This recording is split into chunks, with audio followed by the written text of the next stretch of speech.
नमस्कार YouTube family, स्वागत है हमारे आज के YouTube channel DS news Bharat में। और हम लेके चलते हैं दुनिया भर के तमाम बड़ी खबरों में। और आज तारीख है 20 मई। इस दिन को दुनिया भर में विश्व मधुमक्खी दिवस और विश्व माप विज्ञान दिवस के रूप में मनाया जाता है।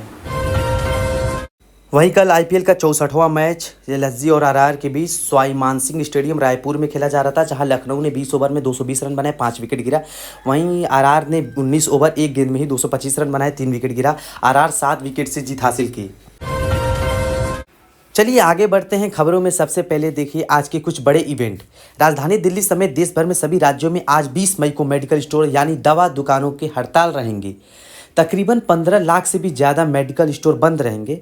आज देश भर में दवाओं की दुकानें क्यों बंद रहेंगी, इसके पीछे एक बड़ी वजह है मेडिकल स्टोर के अस्तित्व पर संकट और दवाइयों की ऑनलाइन बिक्री पर रोक लगाने की मांग को लेकर अखिल भारतीय ड्रगिस्ट एवं केमिस्ट नोटिफिकेशन को वापस ले, जो कि ऑनलाइन फार्मेसी को कानूनी तौर पर एक ग्रे एरिया में काम करने का मौका देते हैं। हालांकि देश भर में दवा दुकानों के बंद से बीच एक अच्छी राहत भरी खबर आई है कि फार्मेसी विवाद में यू टर्न देखने को मिला।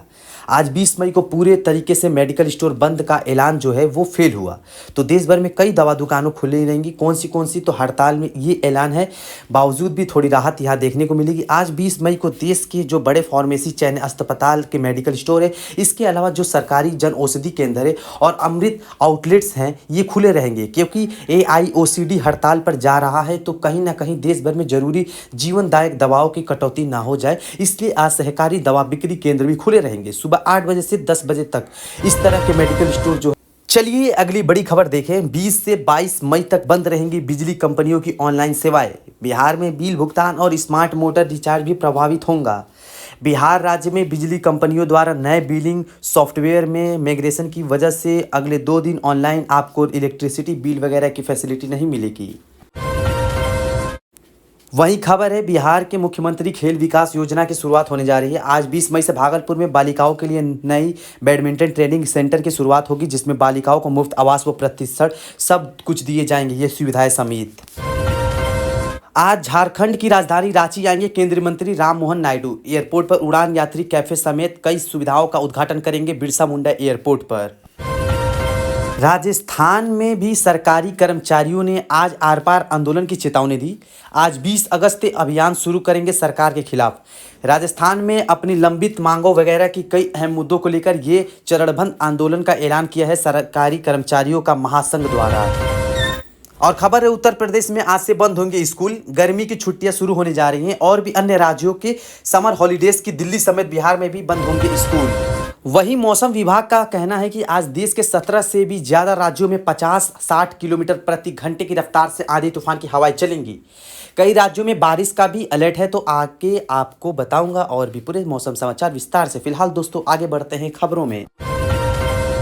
अब महंगाई का एक और बड़ा झटका लगा। पेट्रोल डीजल एक बार फिर महंगा हुआ। जी हाँ, पिछले एक सप्ताह में ही दूसरी बार पेट्रोल डीजल के दाम बढ़ चुके हैं और इस बार करीब 90 पैसे की बढ़ोतरी देखने को मिली है। पेट्रोल हो या डीजल, दोनों 90 पैसे महंगे हो चुके हैं। 5 दिन के अंदर अंदर ये दूसरी बार 3 की कीमतों में बढ़ोतरी कर दी है सरकार ने। इस बार 90 पैसे बढ़ाए, जबकि 4 दिन पहले आपको बताऊंगा 3 रुपये प्रति लीटर बढ़ाए थे। अभी इस बढ़ोतरी के बाद देश के 15 राज्यों में पेट्रोल का भाव 100 रुपये प्रति लीटर के पार हो चुका है, जबकि डीजल 17 राज्यों में 90 रुपये प्रति लीटर से ऊपर पहुंच चुका है। तो इस बढ़ोतरी के बाद अभी हमारे देश के कुछ प्रमुख महानगरों में, बड़े शहरों में, दिल्ली, मुंबई, कोलकाता, चेन्नई में पेट्रोल का भाव प्राइस क्या चल रहा है और डीजल के रेट्स भी आप देख सकते हैं स्क्रीन पर। इस टेबल में बाकी और भी देश के अलग अलग राज्य। और दोस्तों ना सिर्फ पेट्रोल डीजल एक बार फिर से महंगा हुआ, बल्कि CNG की कीमतों में भी बढ़ चुकी है। जी हाँ दोस्तों, अमेरिका ईरान के बीच जो जंग चल रही है, पश्चिमी एशिया में जो युद्ध का माहौल है, इस वजह से पैदा हुआ बेसिक ईंधन संकट का असर अब सीधे आम आदमी की जेब पर दिखने को लगा है।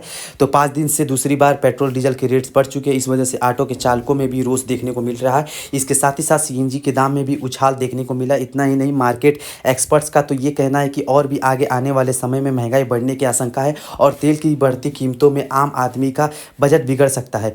कृषि क्रिसिल की तरफ से भी भारत समेत दुनिया भर के कई देशों में व्यापार घाटे को लेकर ये बड़ी चेतावनी दी है। देखा जाए तो तेल के खेल में फंसा भारत। क्रिसिल की ऑयल्स नॉट वेल रिपोर्ट में ये बड़ा सच सामने आ रहा है कि महंगा कच्चा तेल और घटता एक्सपोर्ट देश के व्यापार घाटे को एक बार फिर से खतरनाक मोड़ पर ले आया। ये अभी क्रूड ऑयल का प्राइस, जो कच्चे तेल का रेट है, वो $100 प्रति बैरल से भी ऊपर पहुंच चुका है। और ऐसे में बढ़ते कच्चे तेल की कीमतों में बीच अब सरकार ने एक और फैसला लिया है। हमारे देश में पेट्रोल में अब 30% एथेनॉल मिश्रित किया जाएगा। सरकार की तरफ से ये नया आदेश जारी हो चुका है 30% एथेनॉल मिलाने का। और एक रिपोर्ट सामने आ रही है कि सरकारी ऑयल कंपनी इंडियन ऑयल के पास अब सिर्फ 1 महीने का कच्चा तेल का स्टॉक बचा है। ईरान जंग के कारण अब भी 50% सप्लाई प्रभावित है। हालांकि इस बीच कंपनी के इस क्रूड ऑयल बिजनेस में 81% तक के मुनाफे में बढ़ोतरी भी देखने को मिली, और पेट्रोल डीजल के संकट के साथ ही पेट्रोल डीजल के बाद अब एलपीजी संकट भी बढ़ सकता है, क्योंकि इंपोर्ट होने वाली लगभग 90% एलपीजी जो हमारे देश में वो मिडिल ईस्ट से ही आती है। और इस बीच देखिए, सबसे बड़ी खबर, जगहों पर देश में अब पेट्रोल पंपों पर भारी भीड़ देखने को मिल रही है। वैसे तो राज्य और केंद्र सरकार का भी यही कहना है कि हमारे देश में पेट्रोल की कोई कमी नहीं है। आम जन को अफवाहों से बचने की अपील की सरकार ने, और कहा कि अगर किसी ने पेट्रोल डीजल कच्चे तेल की जमाखोरी की तो 7 साल तक की जेल की सजा के ऑर्डर भी जारी किया है सरकार की तरफ से।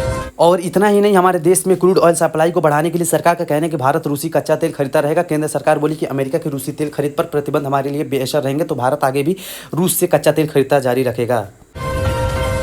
तो ऐसे में दोस्तों, देश में बढ़ती महंगाई और खराब हालातों को लेकर अब विपक्ष में राहुल गांधी ने भी केंद्र सरकार पर बड़ा हमला आरोप लगाए हुए कहा कि देश में बड़ा आर्थिक संकट आने वाला है। राहुल गांधी ने अपने रायबरेली दौरे के दौरान भी कहा था कि आर्थिक तूफान आने वाला है, बहुत कठिन समय आ रहा है। एक्शन लेने के बजाय मोदी जी विदेश चले गए, तो पीएम मोदी पर यह गंभीर आरोप भी लगाए राहुल गांधी ने। चलिए वहीं देखिए, अमेरिका ईरान जंग पर भी एक बड़ी खबर आ रही है कि डोनाल्ड ट्रंप और इजराइल के पीएम बेंजामिन नेतन्याहू की हत्या करने वाले को 500 करोड़ का इनाम देगा ईरान। ईरानी सरकार अपने यहाँ संसद में इस तरह का बिल को लाने की तैयारी कर रही ईरान सरकार। वही देखिए, अमेरिका के राष्ट्रपति डोनाल्ड ट्रंप ने भी कहा कि 1 घंटे में ईरान पर हमला करने वाला था, लेकिन खाड़ी देशों के कहने पर रोका। ट्रंप बोले कि ईरान समझौते की भीख मांग रहा है। चलिए बड़ी खबर देखिए, रूसी राष्ट्रपति व्लादिमीर पुतिन भी 25वीं बार चीन पहुंचे हैं। ट्रंप के दौरे के बाद अब पुतिन चाइना के दौरे पर गए हुए हैं। अभी आज चीनी राष्ट्रपति शी जिनपिंग से मुलाकात करेंगे। पिछले सप्ताह डोनाल्ड ट्रंप ने बीजिंग का दौरा किया था, और अब पुतिन बीजिंग के दौरे पर पहुंचे हैं। और पाकिस्तान के लिए एक बड़ा झटका देखिए, अमेरिका ने पाकिस्तान को साफ साफ मना कर दिया कि सब कुछ ठीक है पाकिस्तान और अमेरिका के बीच, लेकिन फिर भी हम कश्मीर के मुद्दे पर पाकिस्तान का साथ नहीं देंगे। भारत के खिलाफ जाने के अमेरिका ने साफ साफ इनकार कर दिया, और इसमें भी पाकिस्तान को मिर्ची लगी है। आर्थिक जंगी हालातों के बीच एक बड़ी खबर देखने को मिली, रूस ने चीन के एक शिप पे हमला कर दिया, वो भी पुतिन के दौरे से ठीक 2 दिन पहले। और यूएई ने भी एक बड़ा दावा किया, बोले कि हमारे परमाणु प्लांट को निशाना बनाने वाले ड्रोन इराक की तरफ से आए थे। जो हाल ही में आपने देखा होगा कि यूएई में न्यूक्लियर प्लांट पर ड्रोन अटैक हुआ है, उस दौरान ईरान पर इस हमले का शक था। इस हमले के बाद ट्रंप ने ईरान में सब कुछ तबाह करने की धमकी दी थी, लेकिन अब यूएई का कहना है कि ये ड्रोन इराक की तरफ से आए थे, यानी इराक अब शक के घेरे में है। ये एक लेटेस्ट रिपोर्ट सामने आ रही है, दावा किया जा रहा है, देख सकते हैं। आम आदमी को महंगाई का एक और बड़ा झटका देखने को मिला। पेट्रोल, डीजल, एलपीजी गैस, दूध के बाद सीएनजी के बाद अब ब्रेड में भी दाम बढ़ चुके हैं। ब्रेड के पैकेट 5 रुपये की बढ़ोतरी हो चुकी है, यानी जो ब्रेड पैकेट पहले 40 रुपये की मिलती थी, वो अब 45 रुपये का मिल रहा है। अलग अलग तरह के ब्रेड पर, ब्रांड पर 5 रुपये की बढ़ोतरी कर दी गई है, देख सकते हैं आप डिटेल। चलिए आगे बढ़ते हैं। अब खबरों में देखिए, अब अगला अपडेट, भारत के प्रधानमंत्री नरेंद्र मोदी भी अपने इटली दौरे पर पहुंच चुके हैं। आज इटली के प्रधानमंत्री जॉर्जिया मेलोनी के साथ बैठक करेंगे। इस दौरान भारत और इटली के बीच ट्रेड और इन्वेस्टमेंट डील पर भी फोकस रहेगा। दरअसल प्रधानमंत्री नरेंद्र मोदी अपने 5 देशों के विदेश यात्रा के दौरे के आखिरी पड़ाव में पहुंच चुके हैं। नॉर्वे का सफल दौरा पूरा हुआ करने के बाद अब इटली पहुंचे हैं पीएम मोदी। यहाँ इटली में भी लोगों ने उनका भव्य स्वागत किया, और इस इटली दौरे में पहले नॉर्वे पहुंचे थे पीएम मोदी। आपको पता होगा, यहाँ उनको सर्वोच्च नागरिक सम्मान भी दिया। इस दरमियान भारत और नॉर्वे में भी सहयोग बढ़ाने के लिए 9 प्रमुख समझौते पर हस्ताक्षर किए दोनों देशों ने, और 3 महत्वपूर्ण पहलों की घोषणा भी की है। वही खबर है, PM Narendra Modi India Nordic summit में भी शामिल हुए हैं। इसमें नॉर्वे, डेनमार्क, आइसलैंड और फिनलैंड के प्रधानमंत्रियों ने भी मिले, और फिर यहीं से इटली के लिए रवाना हुए हैं।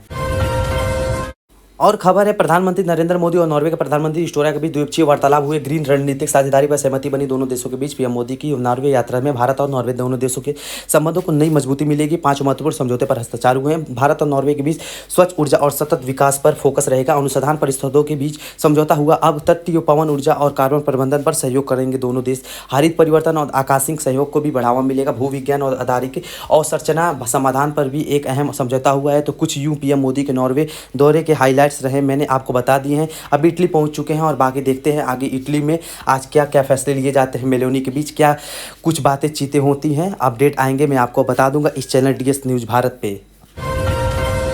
वहीं आज आईपीएल का 65वां मैच कोलकाता नाइट राइडर्स और मुंबई इंडियंस के बीच आज ईडन गार्डन कोलकाता में शाम के 7:30 पर खेला जाएगा।